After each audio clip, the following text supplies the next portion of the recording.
여러분 안녕하세요. KTV 직격 인터뷰의 김태욱입니다. 지금은 4차 산업혁명 시대입니다. 이 4차 산업혁명 시대를 주도하느냐 마느냐의 핵심은 바로 지식재산에 달려 있을 텐데요. 이 지식재산을 잘 창출하고 활용하는 것이 굉장히 중요하겠죠. 그래서 오늘 직격 인터뷰는 지식재산과 관련된 일을 담당하는 특허청을 찾았습니다. 지식재산을 통해서 일자리를 창출하고 4차 산업혁명 시대를 이끌어 나갈 방안, 성윤모 청장에게서 들어보겠습니다.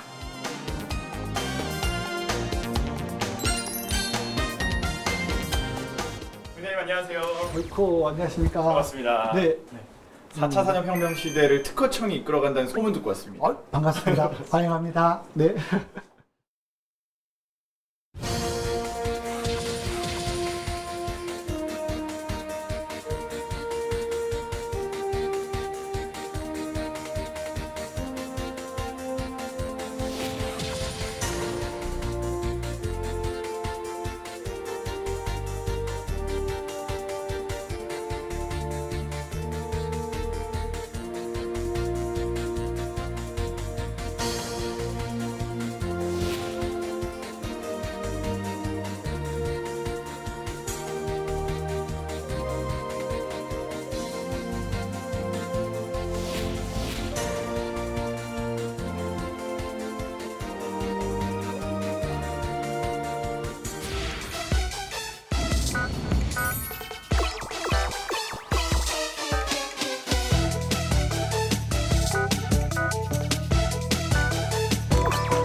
주장님 반갑습니다. 네, 반갑습니다. 특허청에서 특허를 출원하는 거잖아요. 그렇죠. 우리나라 사람들이 특허를 많이 출원하나요? 기본적으로 연간 약 21만 건의 특허를 출원을 하고 있는데요. 연간 21만 네, 건이요? 그렇습니다. 네. 세계적으로 보면 중국, 또 미국, 또 일본에 거쳐서 세계 4위 정도의 출원 규모를 저희들이 가지고 있고요. 이거를 특히 GMP당 특허 출원수, 또 아니면은 인구 1인당 특허 출원수로 보면 저희들이 세계 1위를 차지하고 있습니다. 아, 우리나라 세계 1위예요? 네, 그렇습니다. 그럼 그만큼 청장님 더 바쁘시겠네요. 예, 저뿐만 아니라 우리 특허청 모든 직원들이 같이 함께 열심히 근무를 하고 있습니다. 그럼 특허청이 하는 일은 정확히 어떤 건가요? 특허청은 우리 국민들이 특허, 또 상표, 디자인권에 대한 권리를 신청하게 되면 이를 심사해서 그 권리 부여 여부를 결정하는 것이 가장 중요한 업무라고 할 수가 있습니다.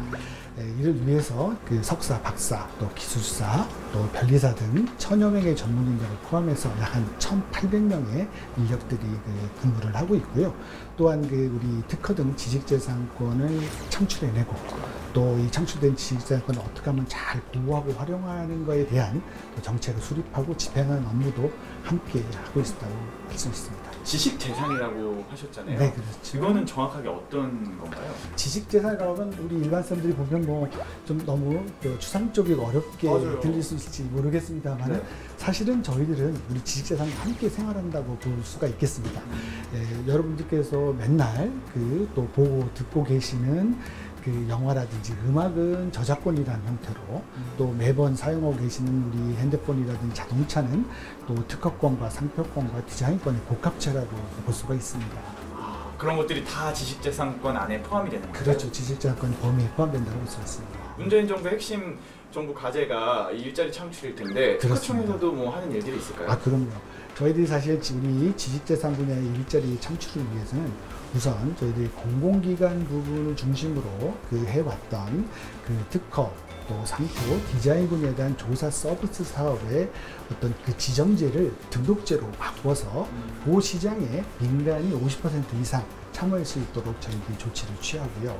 또 정부가 보유하고 있는 특허 빅데이터, 민간에게 대폭 이양을 한다든지 또 지식재산 평가 사업에 민간이 적극적으로 참여하게 하고 또 지식재산 거래에 있어서 민간의 운영 사업에 참여를 또 독려한다는 등을 통해서 네. 우리 지식재산 서비스 산업을 민간 중심으로 적극적으로 육성해 나갈 계획입니다. 우리가 이런 노력을 계속 드린다면 향후 한 5년간에 걸쳐서 한 6천억 원의 부가가치를 신규로 창출할 수 있을 것으로 기대를 하고 있고요. 네. 또 이에 따라서 약 한 1만 2천 개의 질 좋은 새로운 일자리가 만들어질 것으로 기대를 하고 있습니다. 근데요, 이 중소기업의 일자리를 만들어야지 경제가 살아날 거 아니에요? 그렇죠. 이 기사에서나 뭐 뉴스에서 이렇게 보다 보면 중소기업이 애써 만든 기술을 대기업에서 이렇게 좀 뺏어가는 경우들을 많이 보게 되는 것 같아요. 어떻게 보면 대기업이 어떤 우월적 지위를 활용을 해서 중소기업의 기술을 탈취하는 경우가 우리나라에 발생을 하고 있습니다. 네. 이는 뭐냐면 우선 우리 대기업이 침해한 기술에 대한 손해배상액이 평균 한 6천만 원에 불과합니다. 경제 규모를 고려했을 경우에 미국의 한 6분의 1도 아니라 아주 매우 낮은 손해배상액의 하나의 원인이 있다고 보고 있고요. 네. 또한 우리 중소기업이 이러한 기술 침해에 대해서 대응할 수 있는 전문 인력이라든지 또 아니면 이에 대한 자금이라든지 또 시간이 든 이런 전반적인 대응력이 매우 취약한 것도 하나의 원인이라고 볼 수가 있겠습니다. 그러면 그 중소기업이라든지 벤처기업에서 만든 그런 제품들 혹은 지식재산, 그렇죠. 아이디어들을 보호할 수 있는 방안은 없을까요? 첫 번째로 저희들이 하고자 하는 것이 어떤 시장에서의 또 우월적인 지위를 활용해서 악의적으로 어떤 특허라든지 영업비밀을 침해했을 경우에는 그 사람의 손해배상, 손해액보다 더 많이 배상케 하는 징벌적인 손해배상 제도를 도입을 하고요. 네. 또 자기의 어떤 중소벤처기업과 같은 경우에 피해를 입증하기가 어려운 것을 지원해 주기 위해서 어떤 피해 입증 자료의 범위를 확대한다든지 또 입증 책임을 전환한다는 그런 제도를 또 도입할 생각이고요. 또 내년부터는 특히 특허 공제 제도를 도입을 해서 우리 특허 분쟁의 어려움을 겪고 있는 우리 중소벤처기업들의 자금을 지원하고 컨설팅을 제공하는 등 중소벤처기업의 분쟁 대응 능력을 제고해 나갈 계획으로 있습니다. 그 대응 능력이 정말 많이 세져야겠다라는 생각이 드는 게 아이디어를 뺏기고 나서 소송을 해도 패하는 경우가 많잖아요. 그렇죠. 뭐 법적으로 보호를 해야 되는 게 아닐까요? 우선적으로. 그러니까 사실 지금까지는 어떻게 보면 중소기업들의 기술이 어떤 영업 비밀이라든지 아니면 특허로서 이렇게 확정되지 않으면 보호가 사실은 쉽지 않은 실정이었습니다. 근데 지난 4월에 우리가 부정경쟁 방지법을 개정을 해서 네.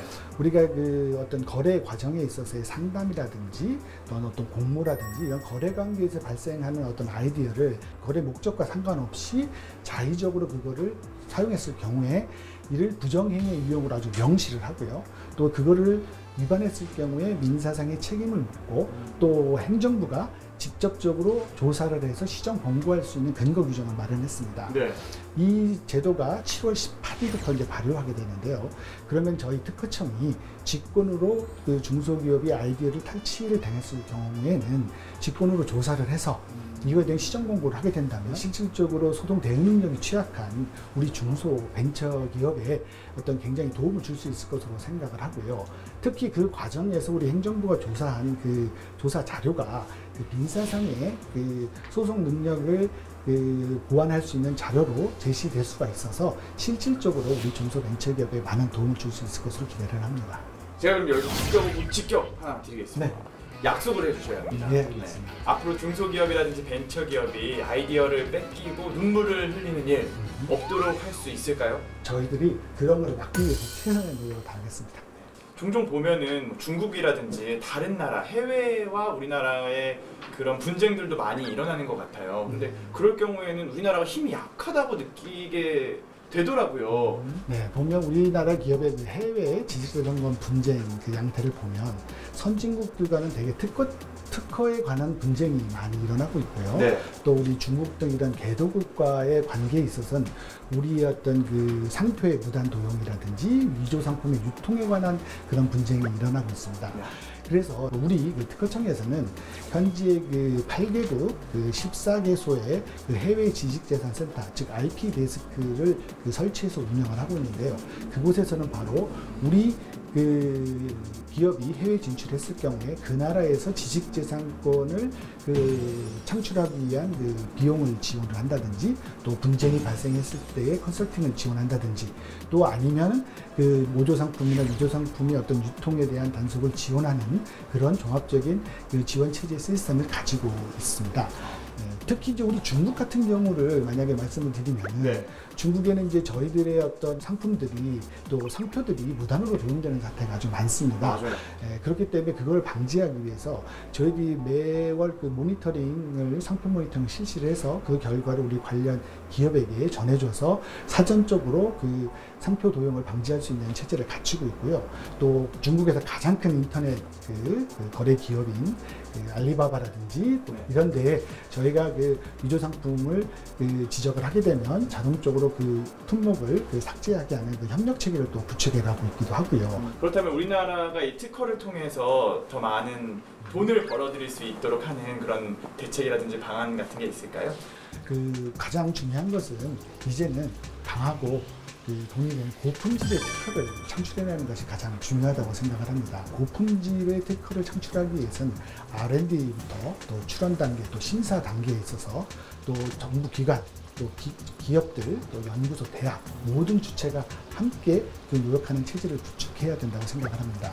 그래서 우리 R&D 단계에서부터 약 3억여 건에 달하는 특허 정보를 어떻게 하면 좋은 특허를 산출해내는데 활용할 수 있도록 하는 IP R&D 사업이라는 것을 대폭 확대해 나갈 예정이고요. 또 우리 출원 단계에 있어서는 우리 출원된 특허에 대한 품질에 대한 평가를 통해서 어떤 인센티브와 또 아니면 페널티를 줌으로 인해서 특허 출원 기반을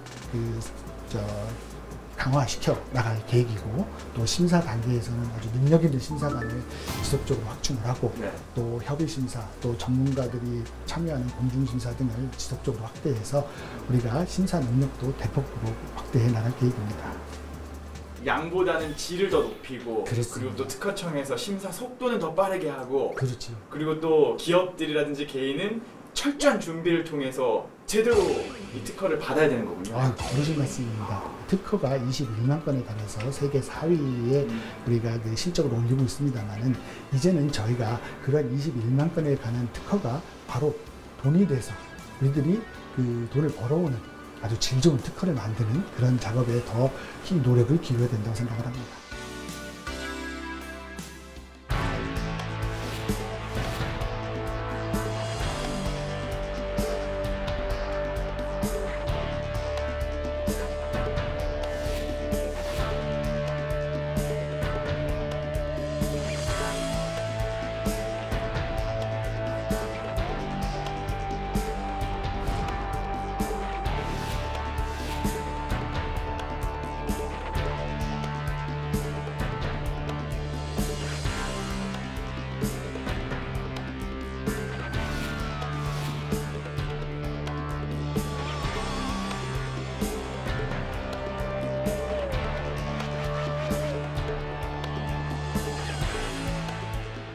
차산업혁명 시대에는 그만큼 신기술이 더 빠르게 나올 거고 더 다양해지고 많아질 텐데, 그만큼 이 특허청에서 지원해야 하는 것도 많이 필요하지 않을까, 도움이 많이 필요하지 않을까 싶어요. 4차 산업혁명 기술들의 특징들을 살펴보면 이들이 융합 기술입니다.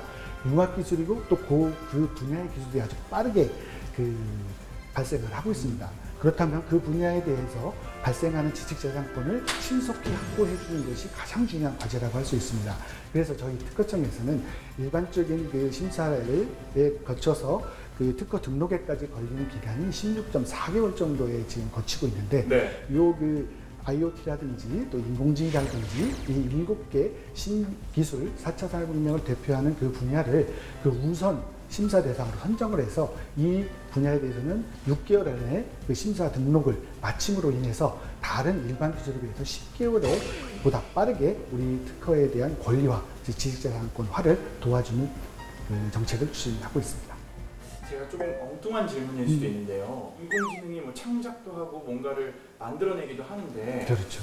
그러면 인공지능이 만든 창작물은 이 지식재산권을 누가 갖게 되는 건가요? 지금 그 말씀 주신 것처럼 네. 그 인공지능이 나타나면서 지금까지 어떻게 보면 지식재산권 제도에 대한 어떤 근본적인 문제를 던져주고 있습니다. 지금까지의 지식재산권은 그 예술적으로 또 아니면 기술적으로 이 창작물을 사람이 할 경우에 보호를 해주고 권리를 인정을 해줬었습니다. 인공지능은 사람이 아닌데 과연 우리가 보호를 하고 권리를 줄 수 있는 것인지, 또한 우리 인공지능이 창출해내는 그 기술에 대한 특허권은 그 지금 현재는 반복 재생 가능한 것이어야 되는데, 인공지능 같은 경우는 계속 진보해서 발전하기 때문에 과연 그거를 특허 대상으로 인정을 할 수 있을 것이냐라는 문제를 제기하고 있는 것입니다. 네. 그래서 저희 특허청에서는 우리 민관 전문가들이 참여하는 미래 전략 그 지식재산 위원회를 구성을 해서 이러한 이슈들을 심도 깊게 논의를 진행을 하고 있습니다.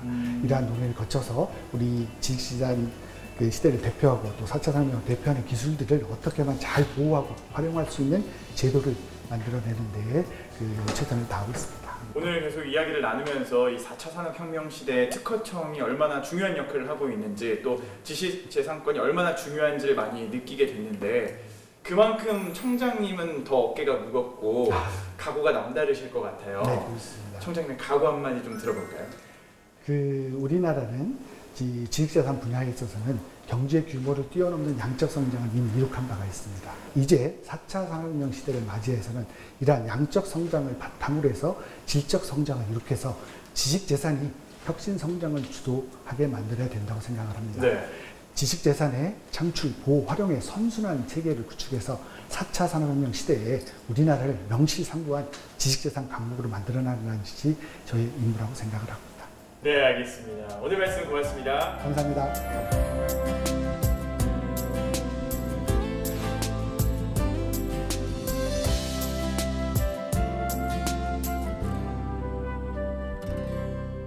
청장님만의 특허, 청장님의 지식재산이 있다면 어떤 게 있을까요?